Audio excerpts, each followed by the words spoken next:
Hello, this is Lisa Swain from the Connecticut Pyramid Partnership, and today we'll be talking about partnering with families and great resources for communicating with families during COVID or just whenever a child's been home for a while, either sick or a child's been away with a family.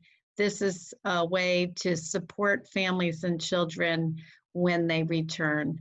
It's also going to be great resources for reopening schools during COVID. So let's get started.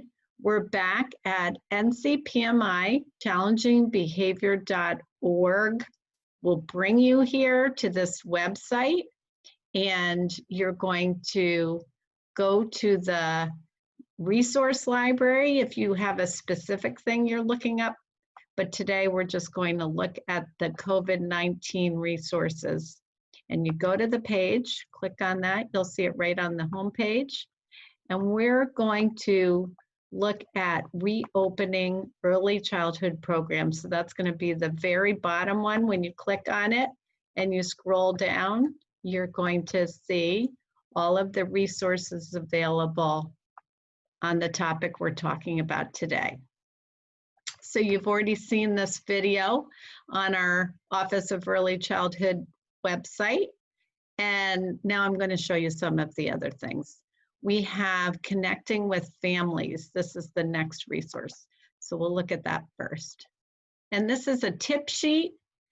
And when children are learning from home, our connections with families are so important. These tips will help you be focused and responsive during those calls or virtual meetings. So you may have some children who are home part of the week or all of the week, and then you have some children in school. There are lots of different ways programs are supporting children and families. So this gives you just some ideas and tips for your conversations, and you have some very specific ideas for talking to families. And how you start off the conversation, checking in, making a plan, problem solving, and then ideas for summarizing your conversation. And down at the bottom, you'll see some really specific ideas for how you can get the conversations going. Okay, our next resource is the greeting board. And this is in English and Spanish, and we have lots of new ways for greeting during this time. Smiling, putting hands on your heart, giving an air hug, giving a superhero salute, giving thumbs up, doing a happy dance, an elbow bump, or just a wave hello. So those are nice resources with great pictures now. Okay. There's a resource on I can be safe and healthy by washing my hands. This is in English and Spanish as well. So this is similar to the mask wearing, scripted story. Adults are telling me to wash my hands so I do not get sick or spread germs to other people. So a lot of the kids are well aware of why we wash hands. This really gets into it. So if you have children who need a little bit extra reminding or maybe aren't really understanding why it's so important, this is a scripted story for you to use with them. Okay, this is a fabulous resource called My Teacher Wants to Know. And it says, we're glad to be open and welcoming you and your child back to our program. As we return, our teachers want to make sure the transition is as smooth as possible. The pandemic has impacted every family in different ways. We want to make sure we're responsive to your child's needs and help you and your child feel supported. To the extent that you feel comfortable, we ask if you would please share any information that would be beneficial for your child's teacher to know. We have provided a few questions below that will help us get a better idea of how things are going and how to support your child. Please feel free to answer only those questions you feel comfortable with. And I think that's so important that we're respectful of families. We really want them to feel like it's okay to answer just the ones that they want to. So some of the things that they're asked about, have there been any changes to your child's environment at home that might impact their transition back to school that you want us to know about? Check all that apply. During your stay-at-home time away from school, my child, and it just has lots of different options. So maybe they enjoyed having more family time. Maybe they missed seeing their friends at school. Maybe they were worried about how someone they knew was ill, or maybe they were clingy and did not want to leave family members. It gives them a lot of different options.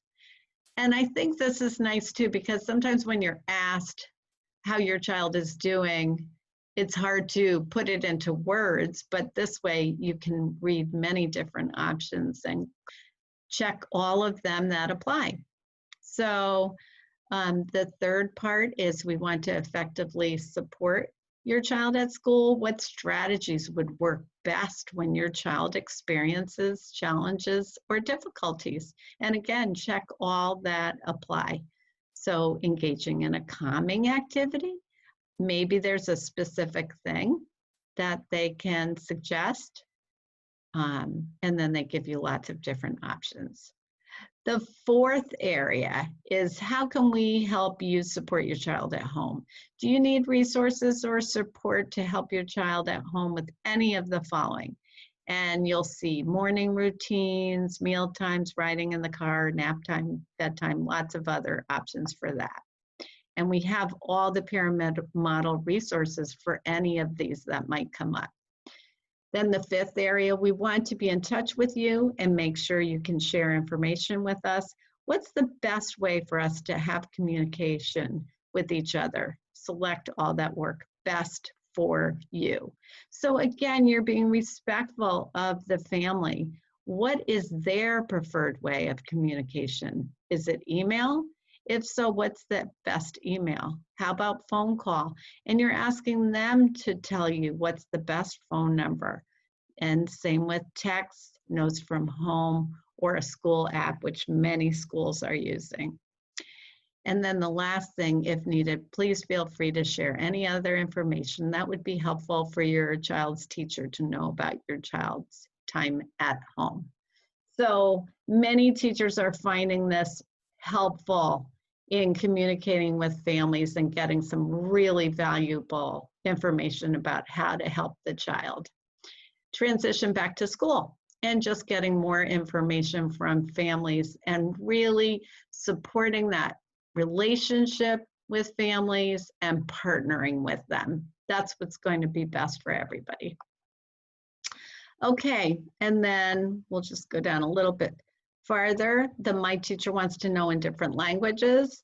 There's a reconnecting and building relationships with infants in English and Spanish, and then rebuilding the pyramid, reconnecting after a break.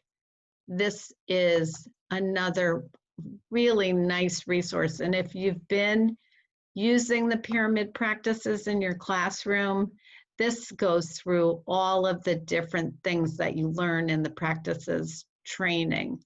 If you're new to the pyramid model, this gives you an idea of some of the things that you learn about when you do the module training. So it says, after a long break, it's likely children and adults may forget some of the routines that make the school day go smoothly. To help with the transition of your classroom community back to school after an extended break, it may be important to reteach or remind children of schedules, expectations, and routines. Adults should expect that children will not remember all of these things and should intentionally plan extra supports following a break. The longer the break, the more likely it is that children will need to be reminded of the routines and expectations. Children will also need time to reconnect with teachers and peers after time away from school. Make sure you are engaging in positive interactions with all children throughout the day to support their return to school and increase the likelihood that they will be successful. So you can see the different areas that are touched on: schedules, routines, supportive conversations, expectations and rules, positive descriptive feedback, and emotional support. Okay. Then there's a guide for reopening programs for the leadership team. This is for programs doing full implementation of the pyramid model program-wide. But I would like to show you something in this guide. If you saw Lisa Fox's video, she took you through this guide. It's really nice, and you can get different ideas from this as well, even if your whole program isn't doing program-wide implementation. So there's discussions about adapting to new routines or procedures, staff wellness and support strategies, self-care, which we'll be talking about in a separate video. And then here's a whole section on reconnecting with families and children, considerations for supporting relationships with families. And they do have a sample script that you can use for phone conversations and also for apps that you might be using with families, maybe Remind, GroupMe, WhatsApp, and it really gives you some nice scripts for ideas of how to talk to families.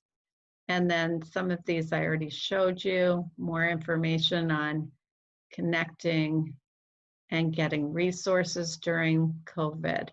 And then some ideas for you in the classroom. So the last thing on here is a list of all of the new resources, and there are embedded hyperlinks. So these are almost all things that you can share with families and help you support children and families. Okay, so we'll be covering all of these in different topic videos, but I wanted you to see that. Here's another one that I mentioned, transitioning back to the program, connecting with families using that app or phone script. And it really gives you a sample and a nice way to talk and asking questions and what to do if the answer is yes or no. Okay. And then the last thing is the scripted story about wearing masks. And we did do a separate video on that. So if you haven't seen that one yet, check out the OEC website. And you can also follow us on the Connecticut Pyramid Partnership Facebook page. So thanks so much for joining us today, and we'll see you next time. Thank you from the Connecticut Pyramid Partnership and the Connecticut Office of Early Childhood.